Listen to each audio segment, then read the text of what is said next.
हैं? ये क्या हो गया? कालच पाईप टाकला नास फुटला बी. टेप घेऊन आम्ही निघलो वावरात जायसाठी. म्हटलं ते नळ्या फिट करायला तर तिच्यातून पाणी पास बी करून घेऊ आणि जे फुटेल असला याला टेप बी लावून घेऊ. बरोबर या वॉलमधल्या बंद्या नळाला आपल्याला तारानं बांधून घ्यायचे आहे, म्हणजे समोर पाणी जायसाठी मोकळं. मीटर पेटीजवळ आलो भाऊ मोटर चालू करायसाठी, पण लाईनच येईल नव्हती भाऊ. लाईन येलो का आम्ही रिकामा टाइमपास केला. मग व्हॉट्सॲपवर मेसेज आला की लाईन व 12 वाजताच्या पुढे येईन. मग आम्ही निघलो घरी जायसाठी. म्हटलं जेवण करून येऊ वापिस. घरी येऊन जेवण करून घेतलं आणि मग आम्ही वापिस निघलो वावरात जायसाठी. वावरात येऊन पाहतो तर लाईन येईल होती आणि मोटर बी चालू व्हायला होती.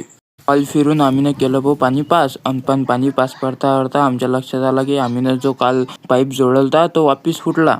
एवढ्यात गुंदा म्हणे जावं आता थंड घेऊन ये. म्हटलं बरं वा. मग थम्सअप घेतली भाऊ आणि निघालोच होतो. तेवढ्यात हा आतंकवादी दिसला. या आतंकवादीला बसवलं भाऊ गाडीवर आणि आम्ही निघलो वावरात जायसाठी. उन्हानं पुरे गरम व्हायला होते. एक गोट मारला आणि थंड झाले भाऊ मग. आणि मग आम्ही लागलो वापिस कामाला आमच्या. दिसतं पराठीला आले उशीर झाला आणि तिच्यात हा पाईप गोर करून आला. मग काय भाऊ पाईप गिप जोडला निघलो मग आता घरी जायसाठी. आजच्यासाठी एवढं भेटू पुढच्या व्लॉगमध्ये.